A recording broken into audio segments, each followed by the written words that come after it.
Bonjour à tous. Dans l'actualité ce dimanche, le point de la cérémonie de remise de subventions aux fédérations, associations et clubs sportifs cette semaine à Cotonou. Le gouvernement béninois a mobilisé plus d'1 milliard de francs CFA pour le développement de différentes disciplines sportives.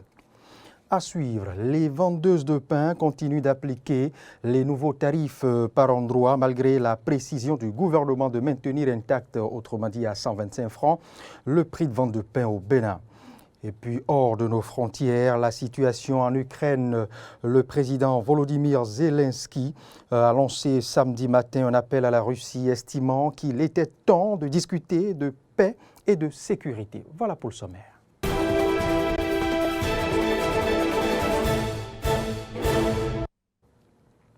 Vous faites bien de préférer l'information sur EDN Télévision. Cérémonie de remise de subventions aux fédérations, associations et clubs sportifs cette semaine à Cotonou. Le gouvernement béninois, comme je vous en parlais au sommet, à travers le ministère des Sports, a mobilisé plus d'1 milliard de francs CFA pour le développement de différentes disciplines sportives. Frédéric Espoir-Romambou nous fait le compte rendu. À peine les mesures barrières contre le Covid-19 levées que le gouvernement de Patrice Talon décide d'appuyer les fédérations et clubs sportifs dans la réalisation de leurs activités. Et pour cette cérémonie de remise de subventions, c'est le directeur des sports d'élite qui s'émerveille.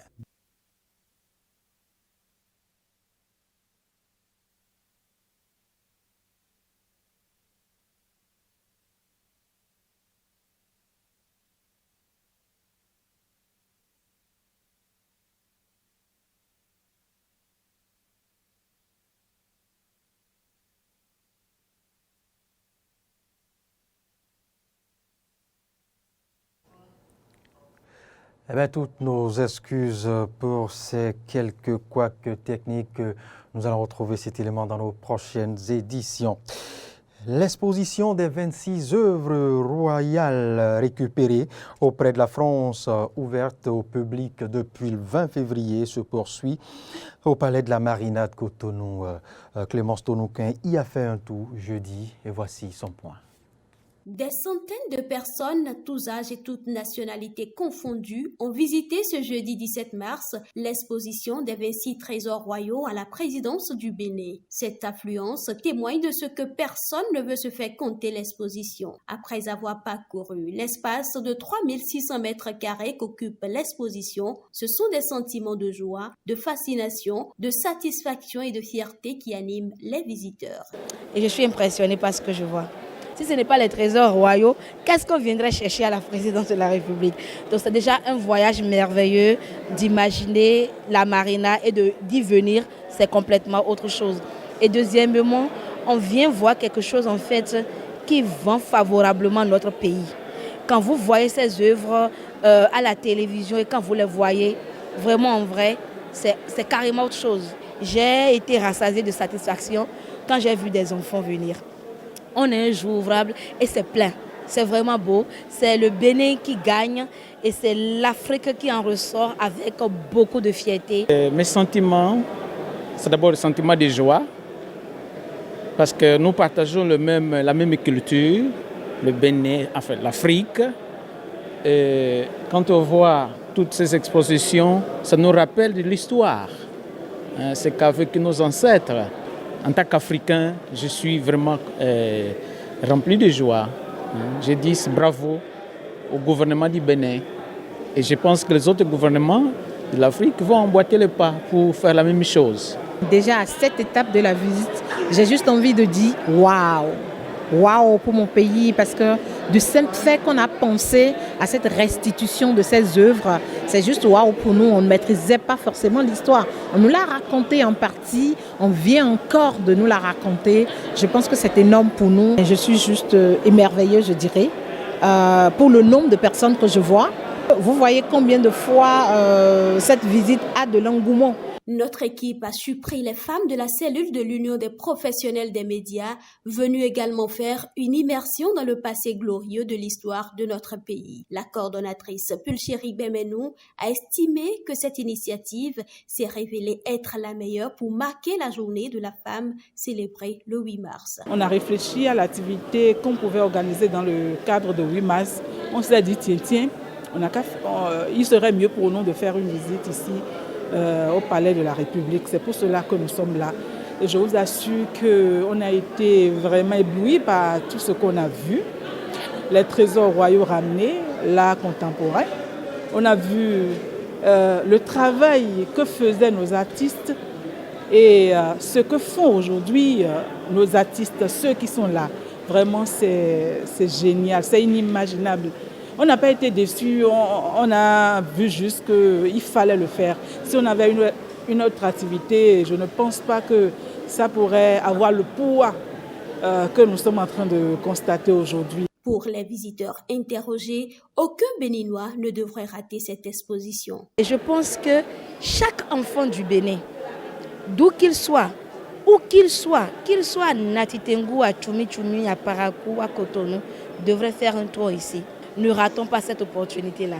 Et je vais profiter de l'occasion pour dire à tous ceux qui sont à la maison et à toutes celles qui hésitent encore de faire le déplacement ici au Palais de la République pour voir de visu ces trésors royaux ramenés et l'art contemporain. Cela urge que chaque personne, chaque individu, chaque Béninois puisse quand même se déplacer pour pouvoir honorer la mémoire de nos ancêtres et également honorer notre histoire et pouvoir partager cette histoire autour de nous et dans l'Afrique, pourquoi pas dans le monde entier. L'exposition est ouverte les jeudis et vendredis de 15h à 18h30 et les samedis et dimanches de 10h à 18h30. Elle prend fin le 22 mai prochain. L'actualité se poursuit sur Eden Télévision. Je vous en parlais au sommaire en réponse au communiqué de l'Association des promoteurs et exploitants de boulangerie qui a annoncé l'augmentation du prix de pain de 135 francs à 150 francs. Eh bien, contrairement aux anciens prix pratiqués, eh bien, Wilfried Léandre Rongbedi, le porte-parole du gouvernement, a précisé la position du gouvernement béninois qui maintient intact le prix de vente de la baguette de pain, autrement dit à 125 francs. La ministre en charge de l'industrie et du commerce doit tenir une séance avec les boulangers pour convenir des dispositions à prendre.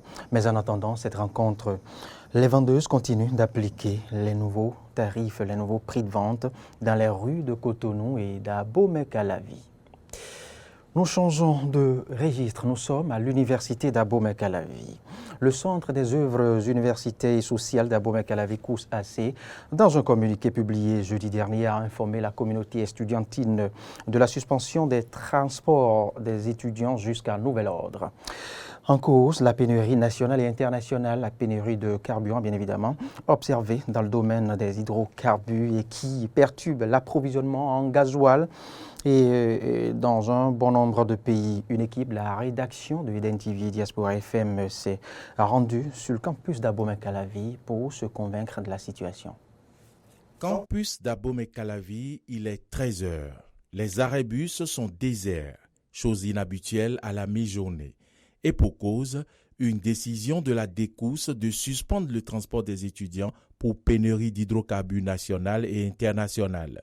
Une décision que n'approuvent pas les étudiants. Si l'État avait vraiment pensé à nous, nous n'aurons pas genre 4 bus sur le campus.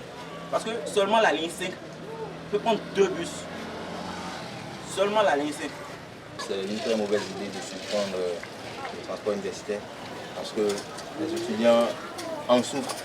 Ouais, j'ai des camarades étudiants qui en souffrent. Moi personnellement, je ne prends pas de bus parce que j'ai une moto, mais je vois que ça dépend beaucoup d'étudiants. Donc suspendre ça serait une très mauvaise idée. C'est une très mauvaise idée d'abord. Les responsables étudiants affirment être conscients des difficultés des étudiants. C'est vraiment difficile pour les étudiants aujourd'hui et nous-mêmes en tant que responsables, nous partageons ces peines. Beaucoup sont parmi nous également qui bénéficient du transport étudiant. Donc les étudiants aujourd'hui se retrouvent en difficulté. Encore que nous sommes dans les périodes d'évaluation, ces derniers doivent se déplacer, venir à l'université à l'heure et se rendre également à la maison. Malheureusement, ils sont obligés de pouvoir se débrouiller avant de venir à l'université. Au dire du président de la FNEB, la DECOUS n'a pas pris une telle décision sans associer les responsables étudiants. Avant que la décision soit prise, nous avons été informés qu'il fallait arrêter le transport au regard des difficultés relatives au manque de carburation afin de faire fonctionner les bus. Nous autres, nous avons proposé d'autres choses. Si cela avait été pris en compte, on n'allait même pas arrêter le transport. Donc nous avons été informés, nous n'avons pas approuvé cela avant que la décision ne soit prise. Si certains étudiants proposent des solutions palliatives, d'autres pensent que cette situation pourrait hypothéquer l'année académique de leurs camarades. Pour mes camarades étudiants, il y a une application, ils nous ont fait la fois dernière, je crois, par gauche, ça réduit le prix normal lorsque tu veux quitter un point à un autre. Je ne conseille pas trop les aimes parce que les aimes maintenant, ils te tassent fort. Tous les jours, certains dépensent 1400, 1500 par jour, même des fois 2000 par jour. Aller-retour, tu vois, ça n'avantage pas. Ils font rien. Nous sommes juste des étudiants, donc c'est possible qu'ils désertent. Face à cette situation inconfortable pour les étudiants, Igor Tossou invite au calme. Nous voudrions appeler les camarades étudiants au calme. Nous les rassurons que nous allons continuer les démarches pour que dans un très bref délai, on puisse reprendre les transports afin que nous soyons tous bénéficiaires. Mais en attendant la reprise du transport des étudiants à l'université d'Abomey-Calavi, les arrêts bus servent à d'autres fins.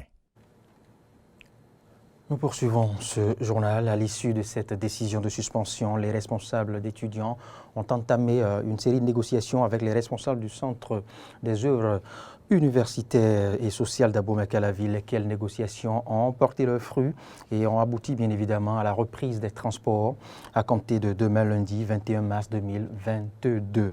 Très bonne nouvelle donc pour la communauté estudiantine du campus d'Abomey-Calavi.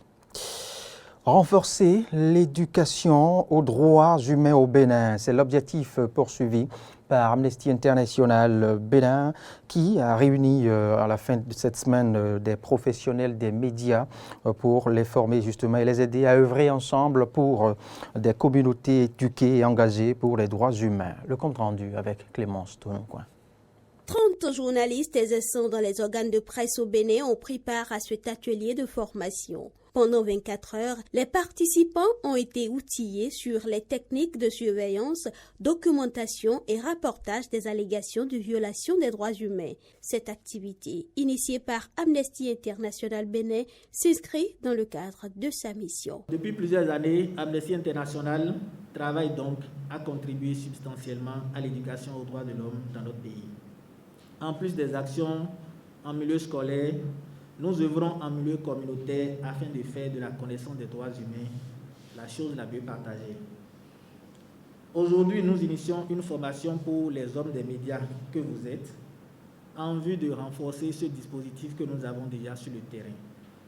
Notre intention est de vous familiariser à notre univers des droits humains, un univers qui nous concerne tous, afin de construire avec vous des communautés qui diffusent les droits humains, qui révèlent les violations des droits de l'homme dans les règles de l'art et qui demandent justice et réparation pour les faibles, les sans-voix.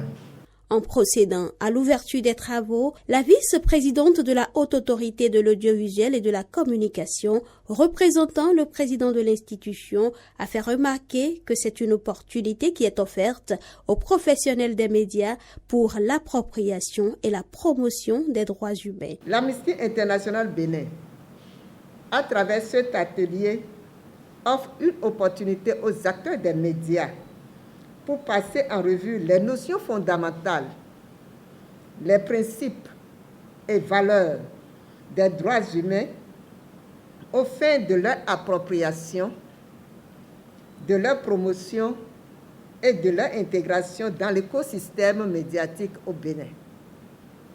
Mesdames et messieurs, acteurs des médias, il s'agira au cours de cet atelier de vous engager à rehausser votre professionnalisme, gage des médias au service du développement et de la paix pour tous les citoyens béninois. L'initiative a bénéficié de l'appui financier de la délégation de l'Union européenne au Bénin et d'une contribution scientifique de la chaire UNESCO des droits de la personne humaine et de la démocratie de l'Université d'Abomey-Calavi. du Bénin, la situation en Ukraine maintenant.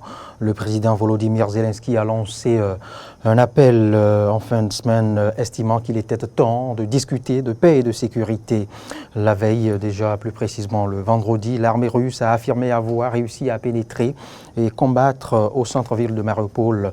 Le président français Emmanuel Macron a pour sa part exprimé à Vladimir Poutine sa préoccupation extrême concernant la situation en Ukraine lors d'un nouvel entretien téléphonique.